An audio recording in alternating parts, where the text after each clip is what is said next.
Glover. Our state convention delegates ranked what they thought were the most important issues that needed to be dealt with in this legislative session. From the capital of the Lone Star State, we're engaging with Republican leaders across Texas to keep our priorities front and center, spotlight our rising stars, and making sure that the grassroots has all the tools they need to push back the Democrats and make Texas even brighter red. You are part of the elephant herd. Well, welcome to another episode of the Elephant Herd. It is Sine Die. What that means is the 87th legislative session, the regular session, is now officially over.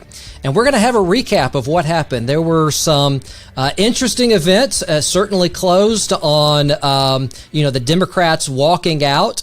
No question that we are going to have at least one special session, if not more. But what I want to do today in this episode is I want to give an update on the Republican Party's legislative priorities. So with me today is Jill Glover. She is with our SREC, the State Republican Executive Committee, in charge of holding our Republican candidates responsible for the priorities. So Jill, welcome to the show. Hi, John. Thank you so much. So what I think we want to start with is let's just start with what are the priorities of the Republican Party of Texas, and how did we come up with those? So let's start with that question first. You bet. So our 8 Republican priorities were established at our Republican Party of Texas convention last summer, and our state convention delegates ranked what they thought were the most important issues that needed to be dealt with in this legislative session. And so they were given a choice of 15, and these 15 items came up literally from our grassroots. They came up from precinct conventions up to county conventions, and then finally up to state convention. And we have a legislative priorities committee that meets at state convention to go through all of those resolutions and come up with the top ones. And so that top list of 15 was submitted to our state delegates. They voted on their top 8. Last session, we had 5 priorities. This time, we decided, since we didn't get any of those priorities met, that we would just go for broke and do 8 this time. So the 8 priorities, and this is in the order in which they were ranked by our state convention delegates, are election integrity, religious freedom, children and gender modification, and of course that refers to banning those medical practices, abolition of abortion, constitutional carry, monument protection, school choice for all, and banning taxpayer-funded lobbying. Yeah.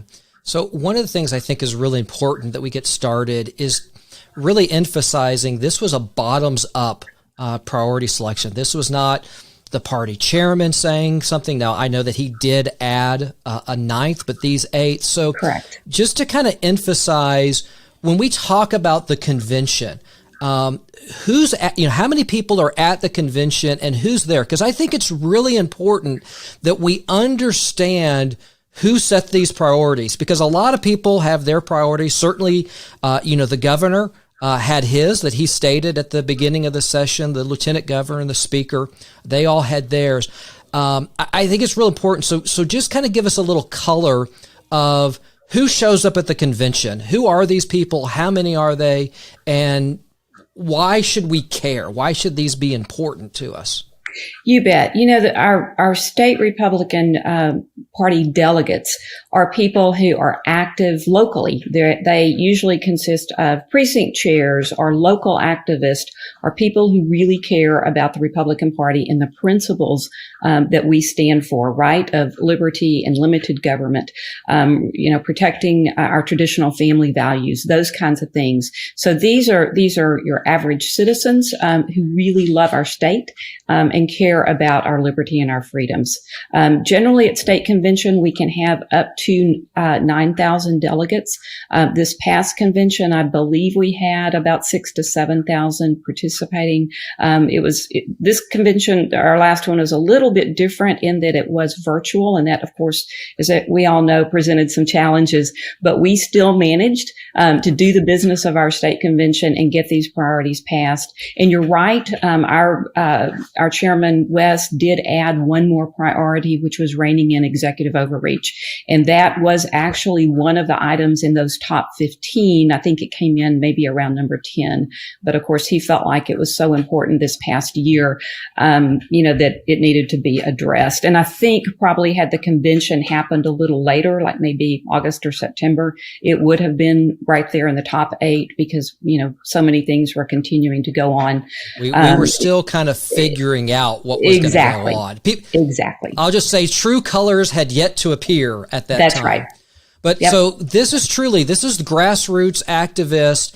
And another thing I think it's important, we did have an unusual convention because it was online. Mm-hmm. But let me ask this question. Were these priorities, were they like significantly different than what had been the priorities of others? So is this just something that kind of happened because, the convention was weird and so there were different kinds of people, or were these sort of consistent with what we had seen in other years? These were absolutely consistent. The prior year priorities were constitutional carry, ending taxpayer-funded lobbying, pro-life, abolishing property tax, and religious freedom. So we had all the same priorities except for one, in abolishing property tax. And again, that one was also in that list of 15. Yeah. So that is certainly important to our delegates. So absolutely, these were usual kinds of priorities.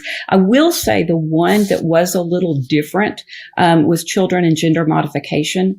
And I think part of the reason for that is because of the case of little James Younger and how quickly this issue has come up in our society.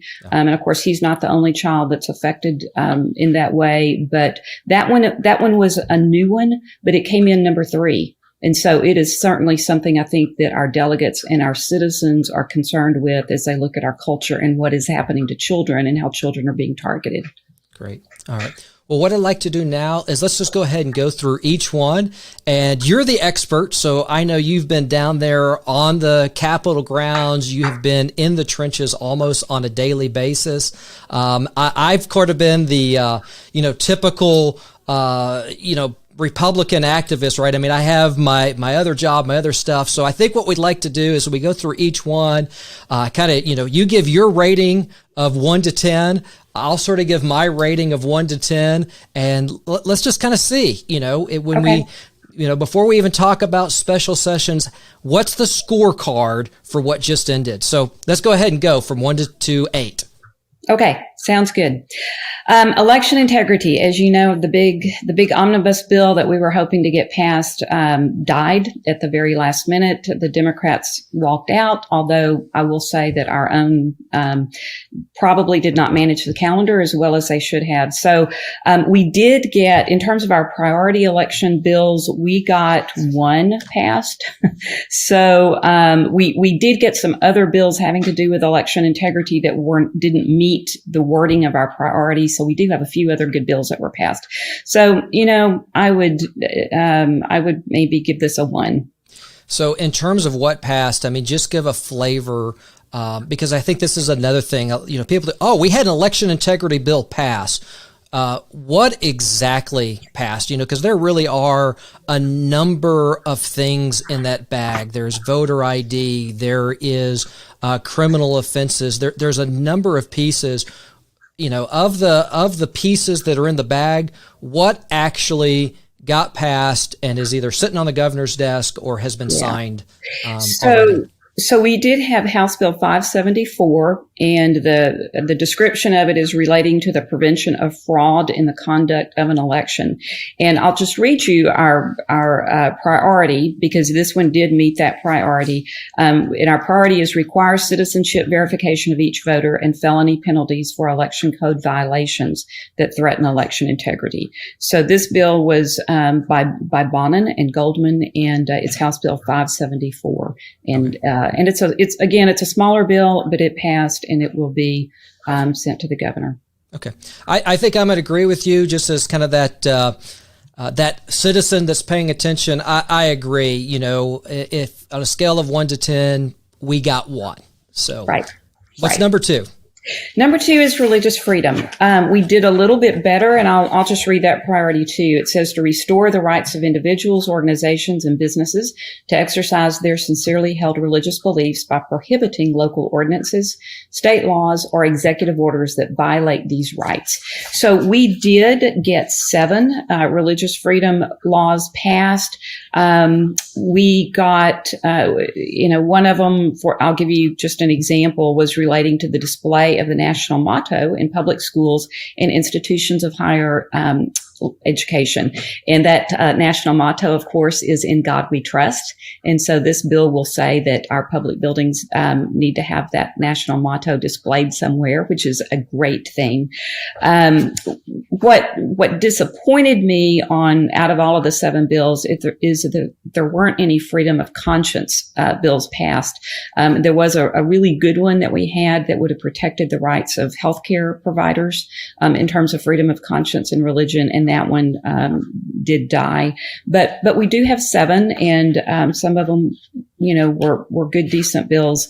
So, I think I would maybe give this a 5, perhaps. And I may be a little generous, but I'll give it half a priority. You'll give it halfway. Yeah. All right. I think I would probably have been a little bit more generous, because it is one of those tough things. Like, we should already have freedom of religion, right? Yes. This is one of those things that we already have. A lot of, I think, what went wrong is really more the executive overreach. Shutting down businesses, shutting down churches. Side note, I wish that more churches had pushed back, but that's a conversation for another podcast episode. That being said, I think I would have been a little bit more generous. I think I probably would have scored this a 7 or an 8. So that's my perspective on it. All righty.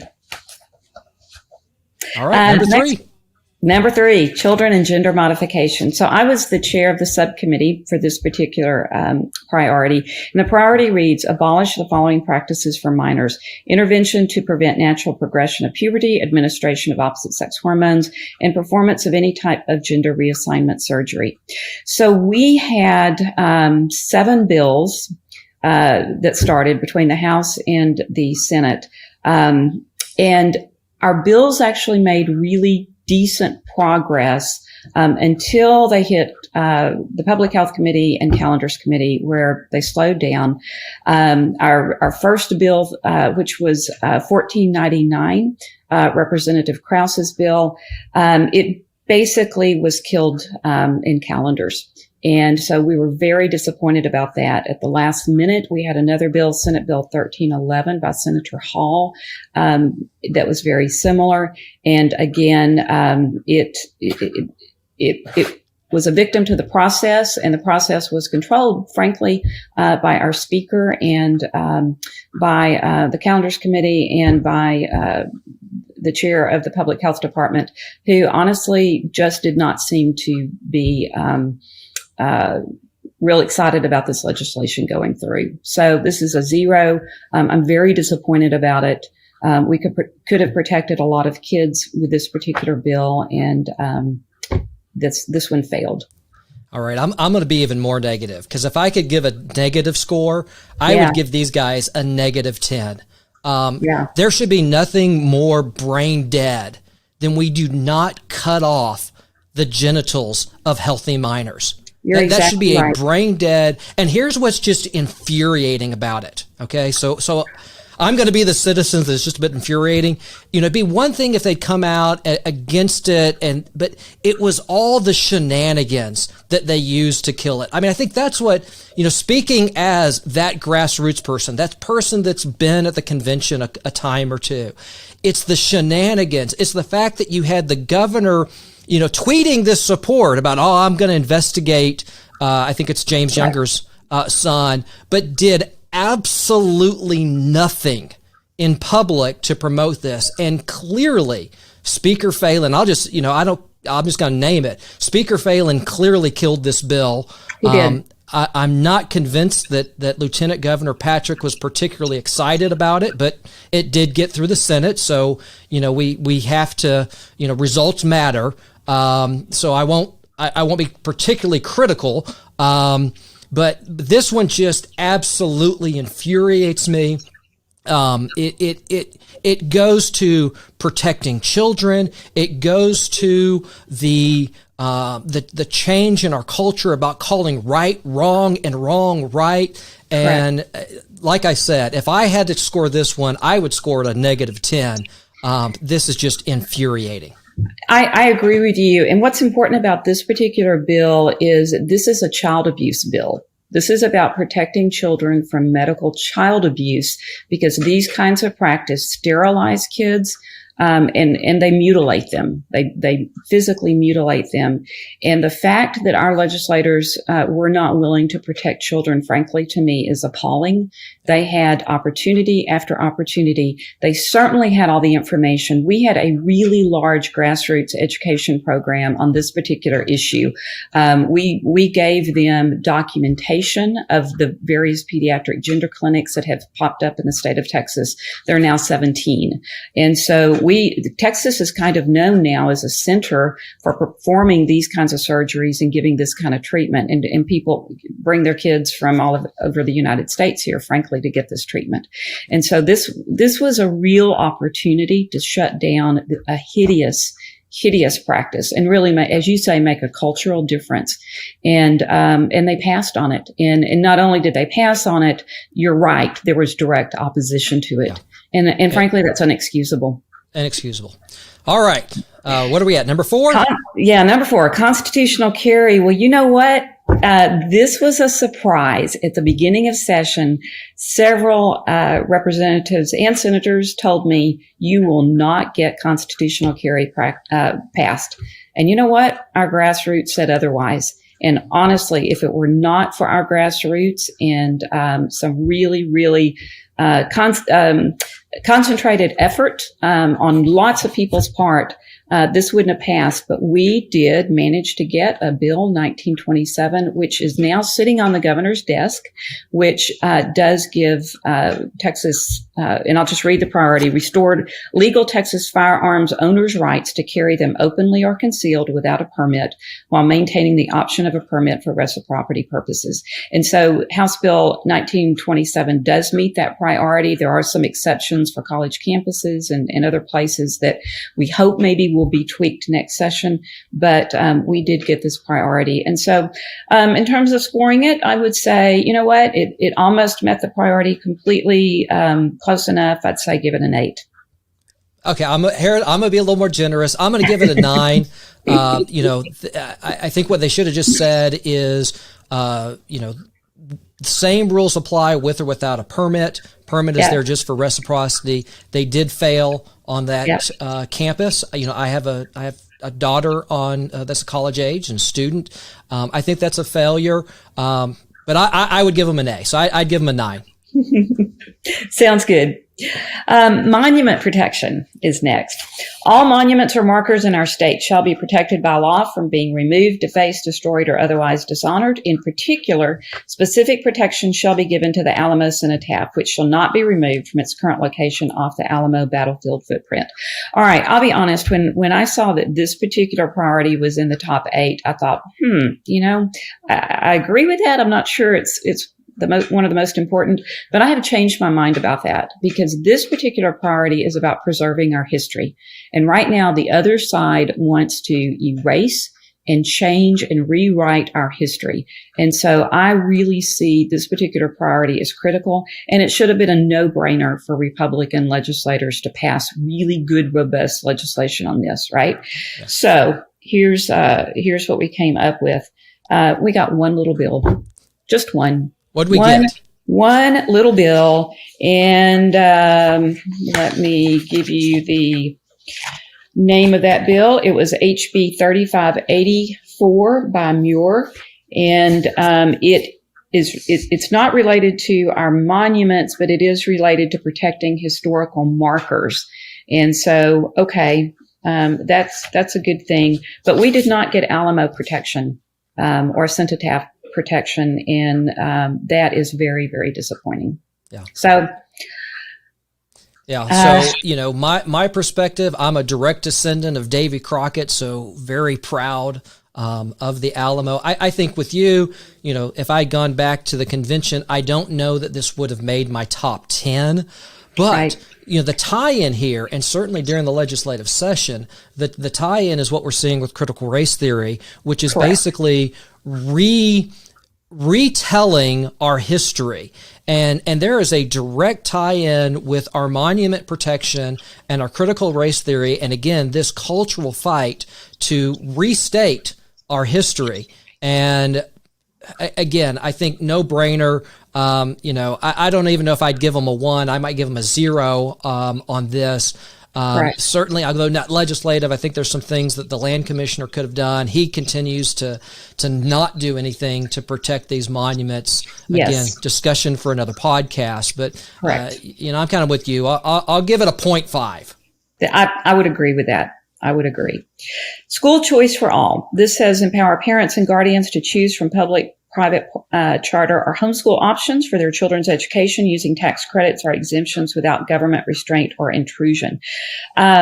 We did not get any bills on this, so this would be a 0. And our understanding is we lost this in the Senate. We did not have the Senate votes, and so our lieutenant governor did not bring it up for a vote. We would have liked to have seen a vote, but we did not get that. But this is a definite 0. Yeah. And again, here's where I'm going to be even more critical. So I homeschool. I've got 7 children. I homeschool all of them.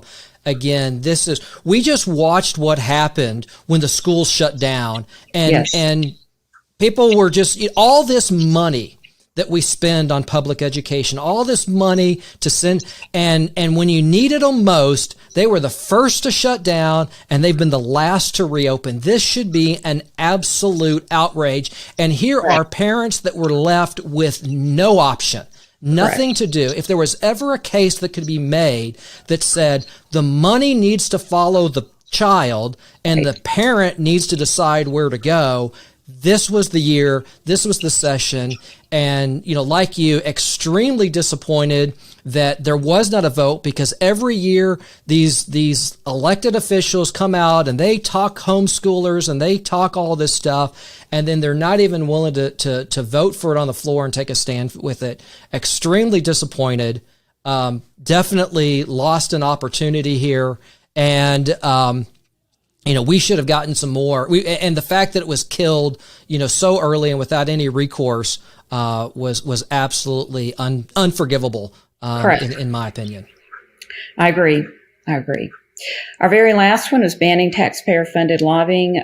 This is our most straightforward, simple priority, which basically said abolish all forms of taxpayer-funded lobbying.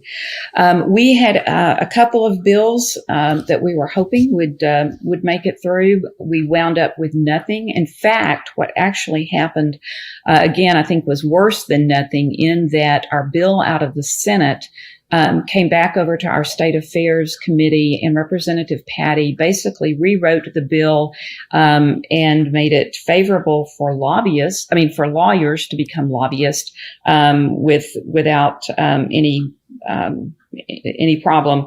And so this bill actually died. Nothing went through. So we're incredibly disappointed. We know that probably all our other priorities are affected by taxpayer-funded lobbying. And so it was very disappointing. So as last session, we got a big fat goose egg on this particular priority. And that also is unexcusable. Yeah, I agree. This was a big fat zero. So shockingly, the lobbyists lobbied to not stop taxpayer-funded lobbyists. What a shocker! Correct. What a shock. Once again, our elected official showed who they look forward to and who they work for. So disappointing. Yes. All right, what's next? That's it. Those are all of our priorities. I will just add did we talk about abolition of abortion? Did we miss that one? We missed it. We did. I just went right through it. Abolition of abortion. And we actually got something on this. I apologize. Abolish abortion by ensuring the right to life and equal protection of the laws to all preborn children from the moment of fertilization. So we had several approved bills on this. We actually had a true abolition bill. Others have to do with regulating abortion. The one that did pass, well, we had two that passed. We have what's called the trigger bill, which says that as soon as the Supreme Court rolls back Roe versus Wade, that abortion will be ended, abolished in Texas. And then the other one that passed is known as the heartbeat bill, which basically says that as soon as a heartbeat is detected, that a baby cannot be abolished or be aborted. This bill doesn't completely meet our criteria for this priority, but it does somewhat. So, I would say probably a 5 on this. I think it's going to save some babies. I hope it saves some babies. But the complete criteria was not met. Yeah.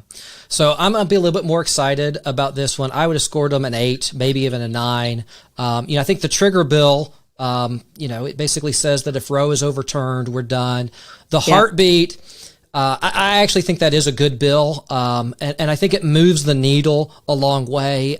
It actually moves the enforcement, if you will, or the standing to any citizen in Texas can actually sue that doctor or the medical provider. So, yes, I would love to write a law that, abortion is over.